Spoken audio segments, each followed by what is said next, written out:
Olá pessoal do Saúde e Evidência, tudo bem? Estamos de volta aqui para o ano de 2022, né? 2022/2, voltando uma nova fase do Saúde e Evidência. E a convidada para estrear essa nova fase é a doutora Náurea de Brito, que já esteve com a gente aqui falando de depressão, falando de esquizofrenia. A gente vai reviver esses temas e falar um pouco mais. Tudo bem, doutora? Tudo bem. Muito obrigada pelo convite. É um prazer estar aqui com vocês.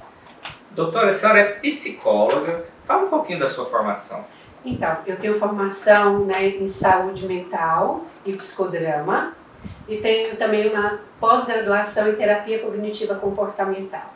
São as áreas, E tenho também agora que estou fazendo uma outra formação em terapia do esquema, para dar um melhor atendimento, aos meus clientes, maior conhecimento nas áreas mais que eu creio que hoje, principalmente, as pessoas são mais afetadas devido ao tipo de vida, que estamos vivendo, o tipo de situações que estamos enfrentando, que é na parte dos traumas. Dos traumas. Fala um pouquinho mais sobre esses traumas, dentre esses traumas, o que tem muito, a gente está saindo agora de uma pandemia, que foi um trauma mundial. Sim. Então eu creio, dentro do meu pouco conhecimento, que isso deve ter acarretado problemas muito sérios, problemas mentais sérios no mundo todo, Aproveitando que a senhora mora em outro país, qual a sua impressão sobre isso? Então, o que eu acredito ser, não só eu como os outros especialistas, meus colegas, é que tudo aquilo que a gente viveu na pandemia, a gente vai começar a ver da agora para frente, os traumas, tudo aquilo que foi vivido durante a pandemia. A pandemia trouxe muitas perdas, foram muitos lutos, não só lutos real, luto do ser humano, de morte, mas um luto de perdas, de trabalhos, lutos de perdas de socialização.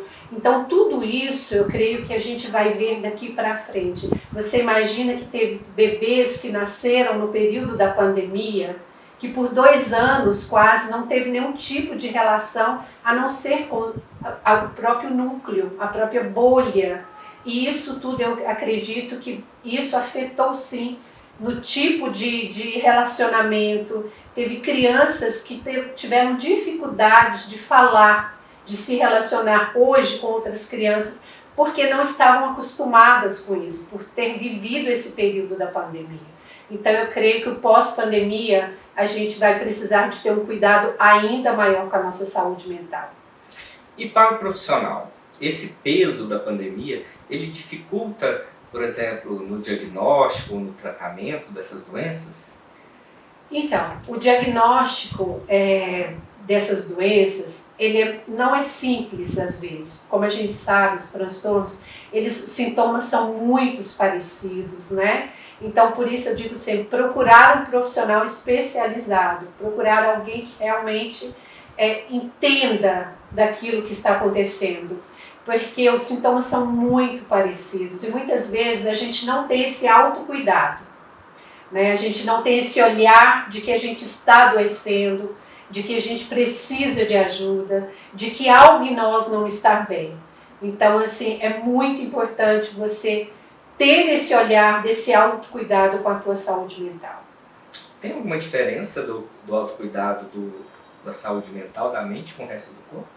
Então, tem. Eu acredito de sim, porque a mente você não vê.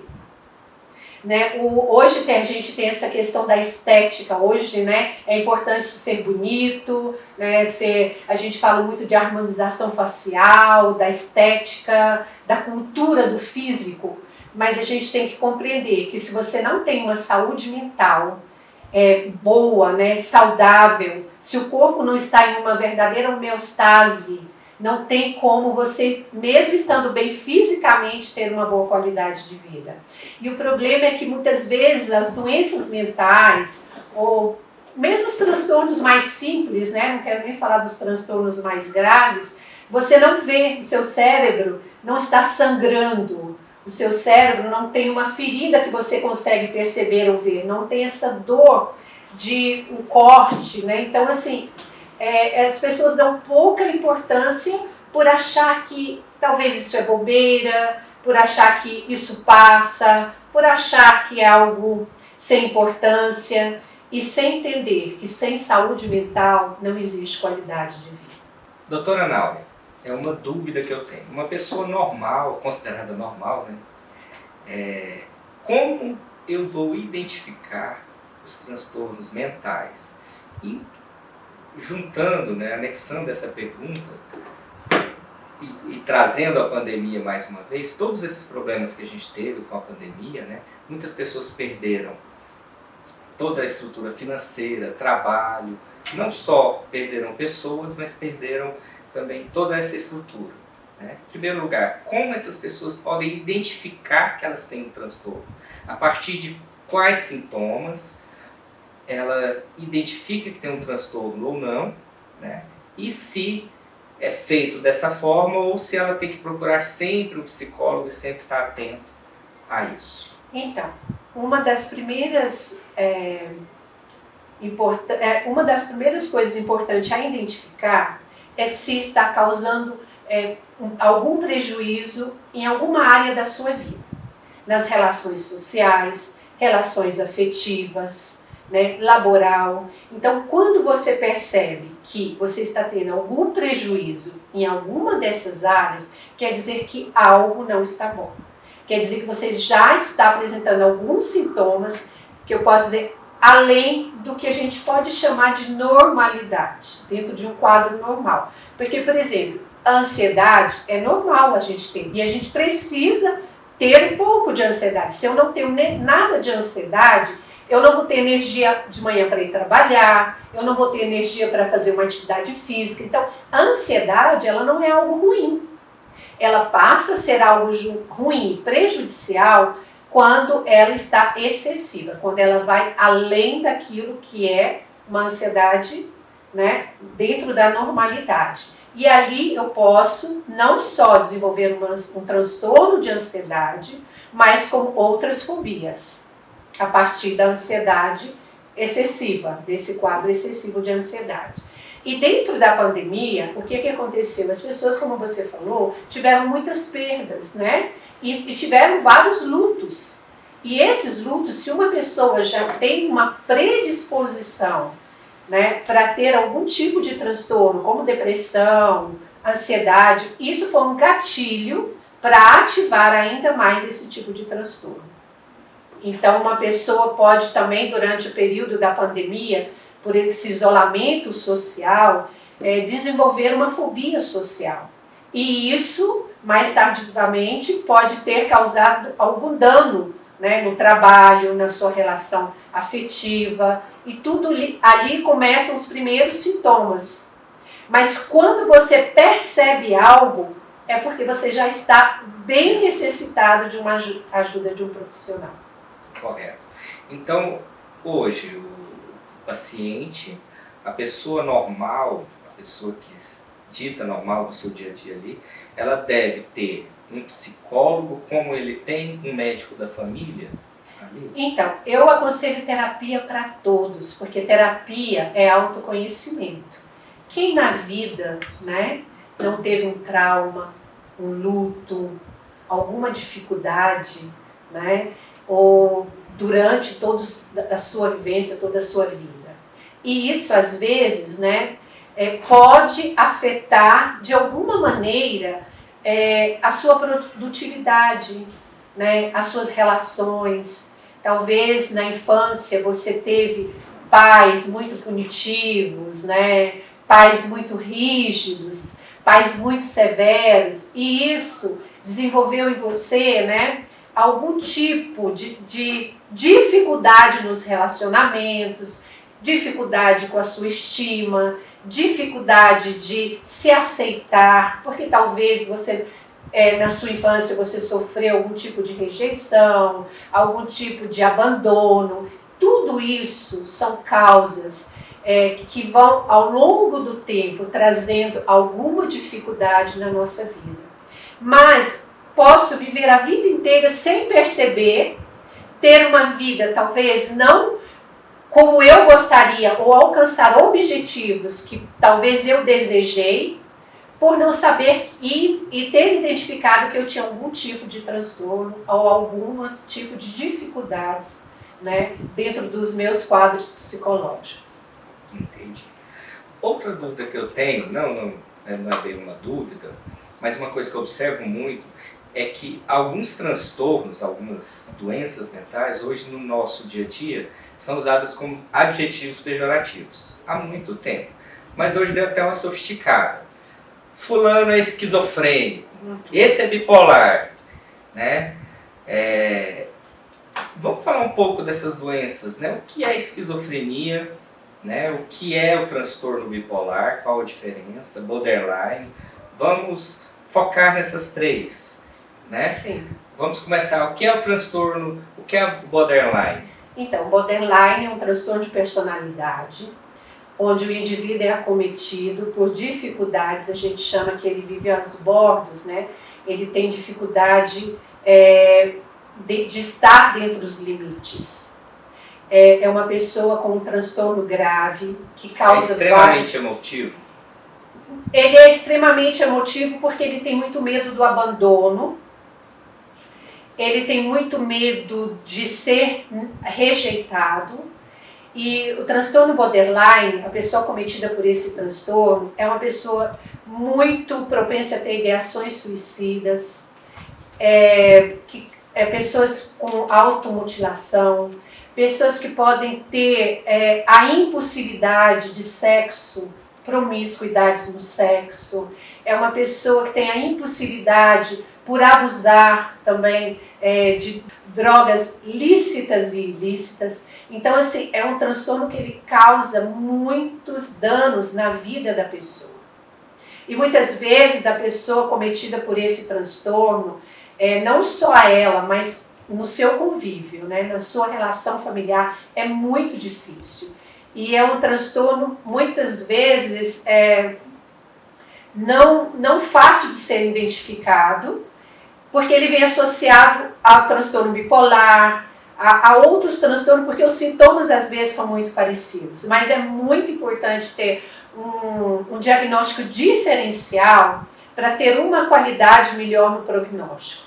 E isso só quem pode fazer são profissionais especializados, psiquiatra, né, para ter as medicações, para ter um acompanhamento medicamentoso, para ter esse quadro estabilizado, e também a terapia, porque, como eu disse, é uma pessoa que quase sempre no transtorno borderline, a pessoa na sua infância sofreu algum tipo de trauma, abuso sexual é muito comum, a gente vê dentro do quadro de transtorno borderline, rejeições, como eu falei, algum tipo de trauma na infância ou na adolescência é muito comum que essa pessoa tenha sofrido. Então, por isso, é de muita importância procurar um profissional especializado. Correto. E o transtorno bipolar e a esquizofrenia, que parecem andar ali, é difícil, né, descolar um do outro. Sim, como eu disse, eles são bem parecidos. O transtorno bipolar, existe o transtorno bipolar 1, 2 e 3. Então já ali precisa fazer também ali um diagnóstico diferencial, né, de um psiquiatra, que é a pessoa indicada principalmente para fazer este diagnóstico. E ele é um diagnóstico que a gente fala que as pessoas vivem nesses dois polos, da mania, da euforia, né? E são os quadros predominantes dentro do transtorno bipolar. É muito comum, às vezes, as pessoas dizem, eu sou bipolar porque pela manhã eu sou triste e à noite eu sou alegre. Não, isso não tem a ver com o transtorno bipolar. Ele tem períodos, ele tem tempo de manias, tempos de euforia. Então, tudo isso é que vai ajudar no diagnóstico. Uma pessoa mudar o humor hoje pela manhã de uma maneira e à tarde de outra, isso não quer dizer que ela seja bipolar. E o transtorno bipolar, como eu disse também, ele leva a pessoa a quadros de humor que ele varia muito, ele tem muita oscilação no seu humor. E isso também é muito prejudicial, porque é uma pessoa que não encontra estabilidade, né? E isso afeta também no seu nível social, no seu nível afetivo, no trabalho. Eles têm algumas pessoas diagnosticadas com transtorno bipolar, ele tem aquele que a gente chama mania de grandeza. Então tem períodos que ele quer fazer tudo, tem períodos que ele está subdinâmico, ele quer fazer, tem vontade de fazer 1000 atividades, mil coisas a ser realizadas, que é o período da euforia. E tem períodos que ele está no período da mania, né? É um outro período do bipolar, tem um período que ele está também mais depressivo, que nada daquilo mais tem importância, nada daquilo tem mais valor, que os valores e os desejos vão sendo um pouco perdidos. Então, essa é a diferença dentro dos transtornos de bipolaridade. Tá? Não tem nada a ver com a variação de humor do dia a dia. É um quadro bem diferente. E não tem nada a ver com a esquizofrenia? Ou eles podem vir associados? Pode também uma pessoa ser cometida, né, por um transtorno de esquizofrenia e também transtorno bipolar, que ele vem chamado de esquizoafetivo, porque ele, dentro do transtorno ele tem os dois, seja o quadro da psicose e da alucinação, que é muito comum, né, característico da esquizofrenia, como também dentro do quadro de oscilação do humor, da parte afetiva, que é do quadro da bipolaridade. A alucinação do esquizofrênico, como que ela funciona? É só visual? Não. A alucinação é visual, ela é tátil, ela é olfativa, ela é auditiva. Então, nem todos eles têm as mesmas características. Alguns possuem alguns tipos de alucinações, né? E outros de outros tipos. Tem pessoas que têm aquilo que é comumente mais falado, que é ouvir vozes. Mas tem outros que são aquelas alucinações visuais, né? Tem outros que têm aquelas olfativas, que não é muito comum, mas a gente diagnostica muito com isso, a gente se percebe muito isso. Então, assim, nos quadros, eles são bem diferentes, né? Então, alguns são mais olfativos, alguns também são táteis, às vezes eles sentem como se tivesse algum animal andando no corpo, a percepção, né, vem alterada nesse sentido. Entendi. E o que a gente mais escuta também é que esses transtornos podem estar ligados à hereditariedade, à família. Até que ponto isso é real? Então, a gente sabe hoje que tem uma componente genética, essa predisposição genética para os transtornos, né? E você mais do que eu pode falar também sobre isso, porque também é na sua área de trabalho, né?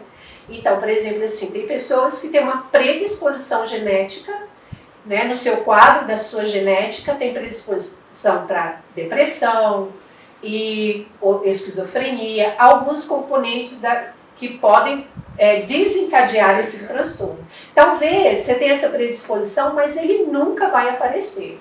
Então, se eu tenho um caso na família, eu devo ligar a luzinha amarela? Com certeza. Com certeza, amarela mais até... Mais alaranjada. Mais ainda. Por quê? Vamos falar de uma adolescente. Uma adolescente que na sua genética ele tem essa predisposição para desenvolver algum tipo de transtorno.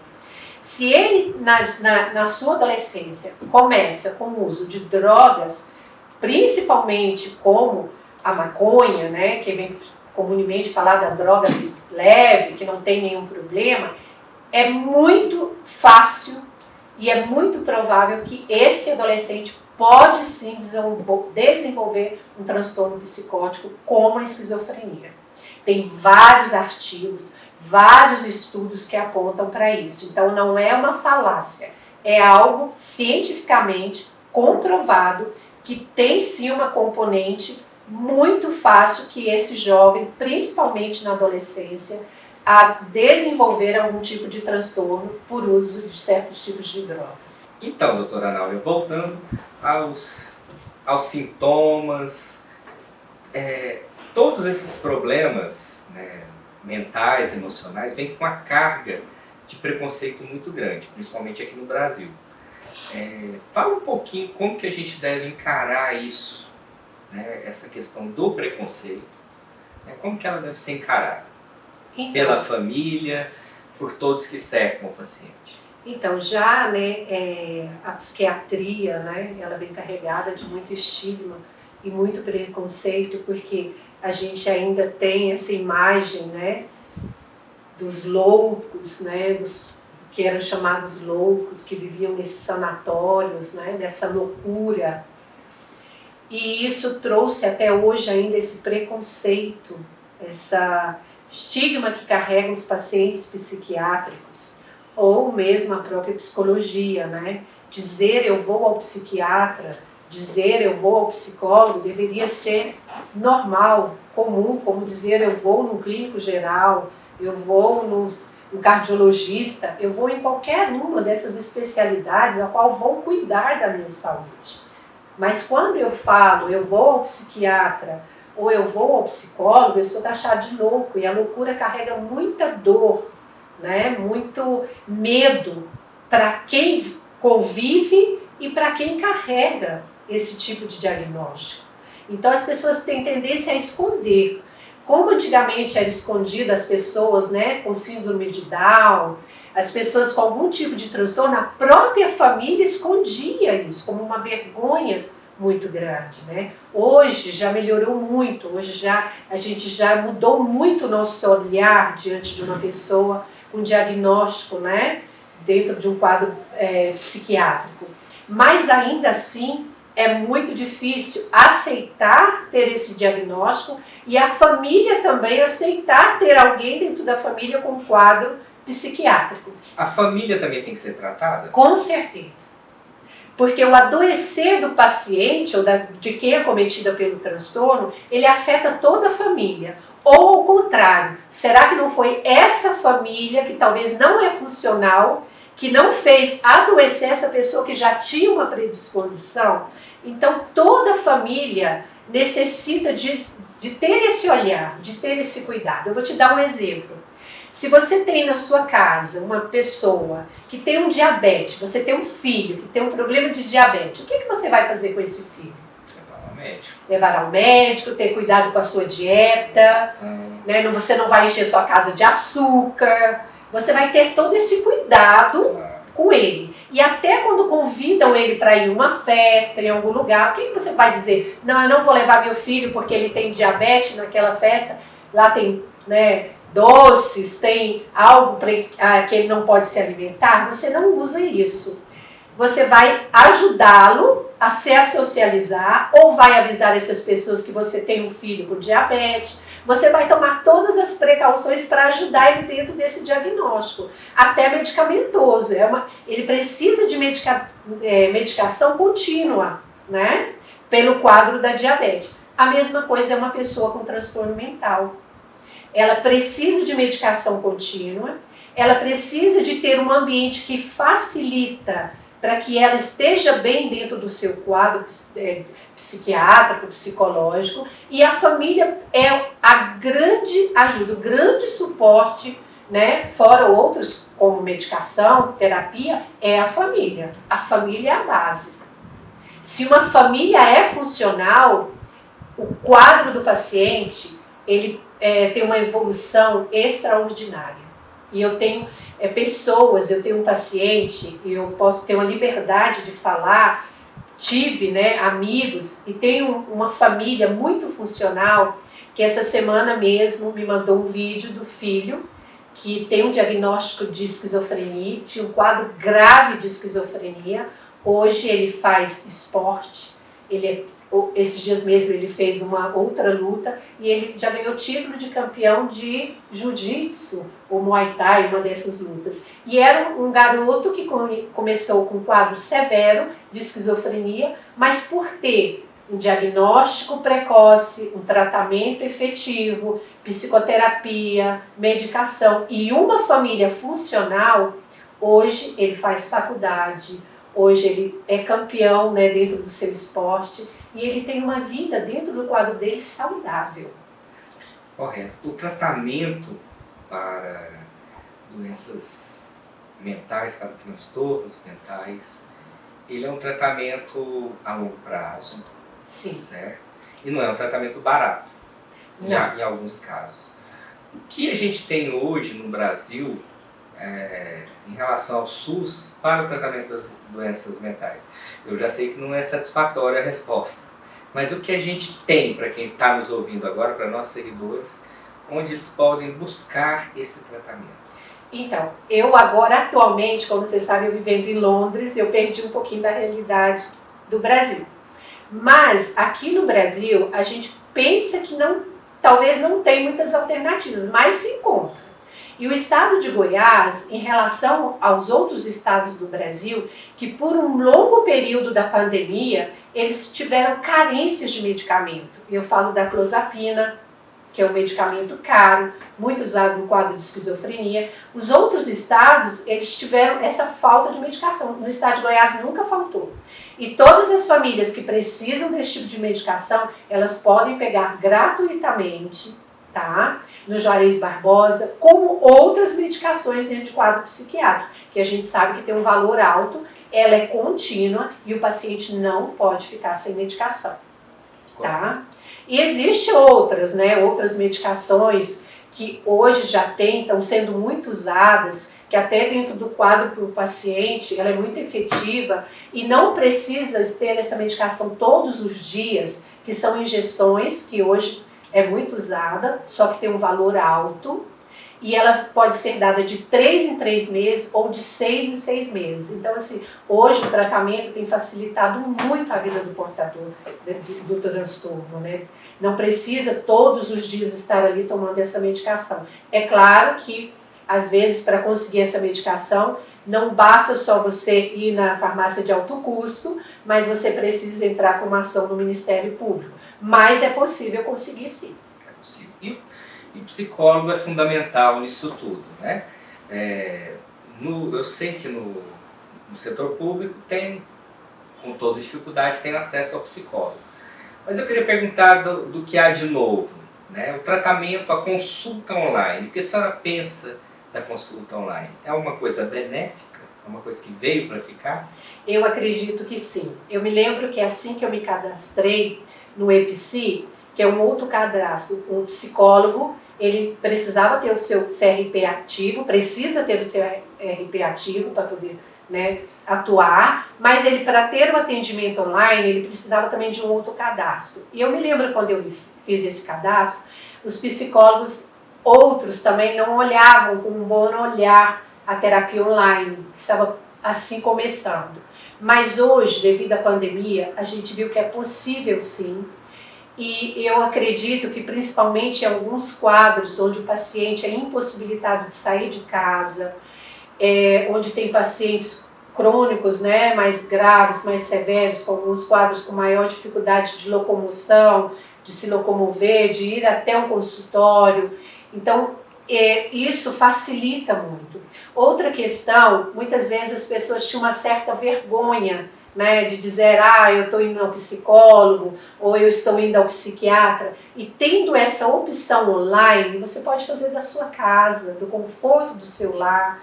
Não, a qualidade da sessão é a mesma, o atendimento é o mesmo, o tipo de técnicas, de tratamento que o terapeuta vai usar é o mesmo. Então, assim, não muda nada na qualidade do atendimento. E eu creio que ela veio para ficar e cada vez mais a gente está usando, né, técnicas, né, digitais para facilitar e ajudar ainda mais. A gente pode estar usando as mesmas ferramentas que eu uso no atendimento presencial, eu posso estar usando também no atendimento online, né, para fazer testes, para usar baralhos, né, que a gente usa para facilitar na comunicação, no autoconhecimento. Então, assim, eu acredito sim que a terapia online, ela veio para ficar. Doutora Náurea, quero agradecer a sua presença, que foi muito esclarecedor, e convidar vocês, nossos seguidores, para seguir a doutora Náurea no Instagram, porque ela está com um projeto novo agora, Dialogando com a Mente. Fala um pouquinho para a gente desse projeto, doutora. Então, esse projeto nasceu de uma minha necessidade de falar sobre saúde mental de uma maneira mais leve, sem estigmas e preconceitos, trazendo um conceito mais atual, né, sobre as doenças mentais, os transtornos mentais. E eu creio que quanto maior informação, quanto mais clareza a gente traz às pessoas, e elas podem talvez ali encontrar acolhimento, elas podem encontrar um conhecimento sobre o que eram alguns tipos de transtornos, e isso possa ajudar. Eu creio que vem mais dessa necessidade mesmo como um serviço de saúde pública, para estar contribuindo, né, com a população com maior conhecimento na área da saúde mental. É isso aí, pessoal. Essa foi a entrevista com a doutora Náulia de Brito. E eu quero que vocês fiquem atentos ao Saúde e Evidência, porque vem mais coisas por aí. Teremos mais entrevistas com convidados especiais como a doutora Náulia. Fique de olho nas nossas redes sociais.